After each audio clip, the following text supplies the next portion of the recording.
Hello everyone, welcome to my channel. నేను మీ Satya Santosh, global market analyst, certified investment and stock market expert. Market సంబంధించి, global trends సంబంధించి మనం ఎప్పటికప్పుడు ట్రెండ్స్ని అంచనా వేస్తూ మీకు బెటర్ అనాలిసిస్ అండ్ అప్డేట్స్ అయితే ఇస్తా ఉన్నాం. ఈరోజు ఈ వీడియోలో మోస్ట్ ఇంపార్టెంట్ అప్డేట్స్ని తెలుసుకునే ప్రయత్నం అయితే చేద్దాం. అయితే మొదటిసారి మీరు మా ఛానల్లో ఈ వీడియో చూస్తూ ఉంటే, ఇదివరకు మా యొక్క వీడియోస్ ఏవైనా చూడకపోతే అవన్నీ ఒకసారి చూసే ప్రయత్నం చేయండి. మార్కెట్ సంబంధించి, గోల్డ్ సిల్వర్ సంబంధించి and global markets, local domestic market సంబంధించి ఎప్పటికప్పుడు మోస్ట్ ఎక్యురేట్ అనాలిసిస్ మనం ఇస్తూ ఉన్నాము. అండ్ దానికి సంబంధించి మీకు ఇంట్రెస్ట్ ఉంటే ఛానల్ని సబ్స్క్రైబ్ చేయండి. మన యొక్క వాట్సాప్ కమ్యూనిటీ టెలిగ్రామ్ గ్రూప్లో కూడా మీరు పార్టిసిపేట్ చేయొచ్చు. వాటి యొక్క యూఆర్ఎల్ లింక్స్ కింద డిస్క్రిప్షన్ అండ్ ఫస్ట్ కామెంట్లో అయితే మెన్షన్ చేశాను. ఎవరికైతే SEBI registered advisory and portfolio management, risk profiling పట్ల ఇంట్రెస్ట్ ఉంటే మీరు మా యొక్క కాంటాక్ట్ నెంబర్లో కాంటాక్ట్ అయ్యి మీ యొక్క రిస్క్ ప్రొఫైలింగ్ అంతా చెక్ చేసుకున్న తర్వాత మా యొక్క అడ్వైజరీ సర్వీసెస్ అయితే తీసుకోగలరు. ఈ వీడియోలో నేను చాలా సింపుల్ అండ్ షార్ప్గా కొన్ని కీ పాయింట్స్ అయితే చెప్తాను. మనందరికీ తెలిసిందే, రీసెంట్గా ట్రంప్ గారు చైనా వెళ్ళారు. ఆ మీటింగ్ ఇవన్నీ కూడా సక్సెస్ఫుల్ అయ్యాయి అని చెప్పి ఆ మీటింగ్ అంతా అయిపోయింది. అయితే ఈ మీటింగ్లో వచ్చిన అవుట్కమ్స్ ఏంటి, దాంట్లో జరిగిన సంఘటనలు ఏంటి, ఒకసారి మనం రివ్యూ చేసుకునే ప్రయత్నం అయితే చేద్దాం. నేను ఇదివరకు కొన్ని పాయింట్స్ అయితే చెప్పాను. మరొకసారి ఇప్పుడు మీటింగ్ అంతా అయిపోయిన తర్వాత అసలు ఏం జరిగింది, దానివల్ల గ్లోబల్ మార్కెట్స్ ఇతర వాటి మీద ఎలా ఇంపాక్ట్ ఉంటుంది, మనం ఒకసారి చెక్ చేసుకునే ప్రయత్నం అయితే చేస్తాం. ఇక్కడ మనం తెలుసుకోవాల్సింది, ఈ మీటింగ్ మొదలయ్యే ముందు, మధ్యలో, తర్వాత ట్రంప్ యొక్క స్టేట్మెంట్స్ యాజ్ యూజువల్గా మారిపోతూ ఉన్నాయి. యూఎస్ యొక్క స్టేట్మెంట్స్ యాజ్ యూజువల్గా మారిపోతూ ఉన్నాయి. మార్కెట్లో ఈ రోజు ఉన్న న్యూస్ రేపు ఇంకోలాగా రిఫ్లెక్ట్ అయితే అయ్యింది. అది main point. And entire meetings, talks అనుకోనియండి, ఇక్కడ చాలా కీ పాయింట్స్లో మనం గమనిస్తే ఎంటైర్ మీటింగ్ ప్రాసెస్లో చైనా రెండు కీ పాయింట్స్ మీద గట్టిగా స్ట్రెస్ చేసినట్టుగా కనిపిస్తూ ఉంది. ఒకటి, తైవాన్ సంబంధించి యుఎస్ఏ యొక్క మైండ్ సెట్, లేదంటే తైవాన్ సంబంధించి యుఎస్ఏ ఇంటర్ఫరెన్స్ అనేది తగ్గిపోవాలి, ఆగిపోవాలి అని చెప్పి చైనా చాలా సీరియస్గా డైరెక్ట్గా ట్రంప్ వార్న్ చేసినట్టుగా తెలుస్తూ ఉంది. మరోవైపు చైనా లేకపోతే అమెరికాకి ఫ్యూచర్ లేదు అనే ఒక పాయింట్ కూడా తను చెప్పినట్టుగా తెలుస్తూ ఉంది. అమెరికాలో ట్రంప్ కొత్తగా ఒక స్లోగన్ ఇచ్చారు, మేక్ అమెరికా గ్రేట్ అగైన్ అని చెప్పి. దీని సందర్భంగా జిన్పింగ్ ఒక స్టేట్మెంట్ ఇచ్చారు, చైనా లేకుండా అమెరికా మరొకసారి గ్రేట్ అవ్వదు అని చెప్పి ఒక డైరెక్ట్ స్టేట్మెంటు ట్రంప్కే నేరుగా ఇచ్చారు.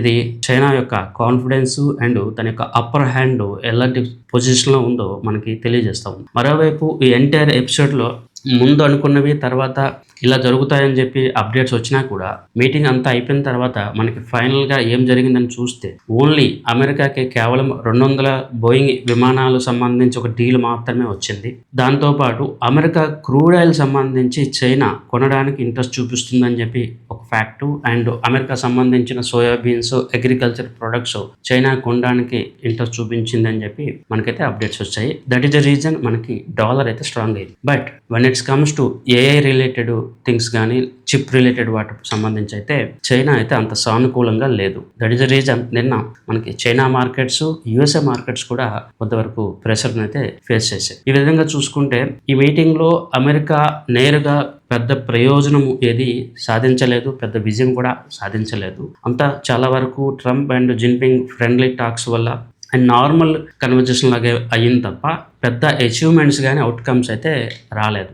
ఈ మీటింగ్ కోసం ఎంటైర్ ట్రంప్ అండ్ టీము పూర్తిగా చైనా వెళ్ళినట్టుగా మనకు తెలుసు.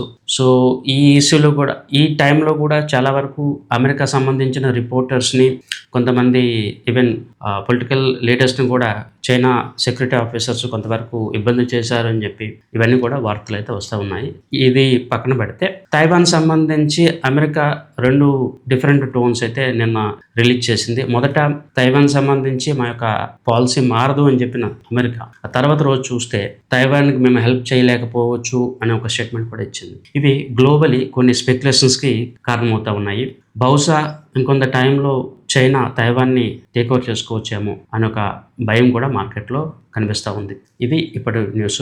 మరోవైపు ఎంటైర్ ఎపిసోడ్లో కొన్ని కీ అప్డేట్స్ ఇరాన్ రిలేటెడ్ వచ్చాయి. ఇరాన్ న్యూక్లియర్ పవర్గా మేము అంగీకరించమని చెప్పి అమెరికా అండ్ చైనా 2 అంగీకరించాయి. But at the same time ఇరాన్ని కొద్దిగా బెటర్గా హ్యాండిల్ చేయాల్సిందని చెప్పి చైనా, ఇరాన్ని కంట్రోల్ చేయాలి లేదా ఇరాన్తో వార్ సందర్భంలో మాకు సపోర్ట్ చేయాలని చెప్పి ట్రంప్ చైనాని రిక్వెస్ట్ చేసినట్టుగా మనకు తెలుస్తూ ఉంది. మనందరికీ తెలిసిందే, చైనా సహకారం లేకుండా ఇరాన్ అయితే ఎటువంటి పెద్ద నిర్ణయం తీసుకోదు. అండ్ ఇరాన్ని కంట్రోల్ చేయాలి అంటే ఇప్పుడు అమెరికా వాళ్ళకి కాదు. సో చైనా సపోర్టు అది డైరెక్ట్గా రిక్వెస్ట్ చేశారా లేకపోతే ఇంకెలా రిక్వెస్ట్ చేశారో చైనాకి అయితే ట్రంప్ అయితే రిక్వెస్ట్ చేసినట్టుగా మనకు తెలుస్తూ ఉంది. దీంట్లో కూడా చాలా వరకు డిఫరెంట్ వెర్షన్స్ ఇవన్నీ కూడా వచ్చాయి. మరోవైపు ఇవన్నీ పక్కన పెట్టి మార్కెట్లో దీని ఇంపాక్ట్స్ ఇవన్నీ ఎలా ఉన్నాయో చూస్తే, మొదట్లో మనం ఏమనుకున్నామంటే ఏఐ రిలేటెడ్, చిప్ రిలేటెడ్ ఏదైనా ఒక అనౌన్స్మెంట్ రావచ్చు, తర్వాత కొన్ని కీ పాయింట్స్లో కూడా ఏవైనా అప్డేట్స్ వస్తాయని ఆశించాము. కానీ ఈ మీటింగ్లో పెద్ద గ్రోత్ అయితే ఏమి కనిపించట్లేదు. ఇప్పుడు దేశాలు కొన్ని పాయింట్లు అగ్రి అయినా కూడా చాలా వాటిల్లో తర్వాత చూద్దాం అనే ఒక ధోరణిలో ఉన్నారు. మోరోవర్ వార్ సంబంధించి చైనా ఎటువంటి క్లియర్ సపోర్ట్ అయితే అమెరికాకి ఇవ్వలేదు. మీన్ వైల్ మనకున్న ఇతర డేటా పాయింట్స్ చూస్తే ఇక్కడ ఈ టాక్స్ జరుగుతున్న సందర్భంలో కూడా గుట్టు చప్పుడు కాకుండా చైనా ఇరాన్కి వేరే రూట్స్ ద్వారా ఆర్మ్స్ లేదా మందుగుండు సామాన్లు అందజేసే ప్రయత్నం అయితే చేసింది అని చెప్పి కూడా వార్తలు అయితే ఉన్నాయి. ఇవన్నీ కూడా ఇరాన్ యొక్క ఎపిసోడ్ ఇంకా ఎండ్ అవ్వలేదు, మరింత కాలం కొనసాగే అవకాశాలు ఉన్నాయని చెప్పి మనకు అర్థమవుతా ఉంది. ఓవరాల్గా చూసుకుంటే ఇది కొంతవరకు ఒక సానుకూలమైన మీటింగే తప్ప ఈ మీటింగ్లో పెద్ద అచీవ్మెంట్స్ అయితే లేదు. దీని కారణం వల్ల మార్కెట్స్ కొంతవరకు పెద్దగా ర్యాలీ అవ్వలేదు. అండ్ రేపు మండే రోజు రాబోతున్న మార్కెట్ కూడా ఇప్పుడు మీటింగ్ టాక్స్ ఏమాత్రం కూడా సపోర్ట్ చేయవు. నేను మా యొక్క ఇతర వీడియోలో చెప్తున్నట్టుగా మోస్ట్లీ 18వ తారీఖు మే మండే రోజు మార్కెట్స్ గ్యాప్ డౌన్ అయ్యే ఛాన్సెస్ ఎక్కువగా కనిపిస్తూ ఉన్నాయి. బికాజ్ మనం అనుకున్న స్థాయిలో అక్కడ మీటింగ్లో ఎటువంటి సక్సెస్ అయితే కనిపించలేదు. మార్కెట్ సంబంధించి ఎప్పటికప్పుడు most important and genuine information మేము ముందుకు తెచ్చే ప్రయత్నం చేస్తూ ఉన్నాను. ఇలాంటి వీడియోస్ మేము మరింత చేయాలంటే ఈ వీడియోని మీరు లైక్ చేయాలి అండ్ ఛానల్ని సబ్స్క్రైబ్ చేయకపోతే సబ్స్క్రైబ్ చేయండి. అండ్ నేను చేసే ఈ కంటెంట్ మీద మీ యొక్క అభిప్రాయాన్ని కూడా మీరు తెలియజేయండి. నేను మీ సత్య సంతోష్.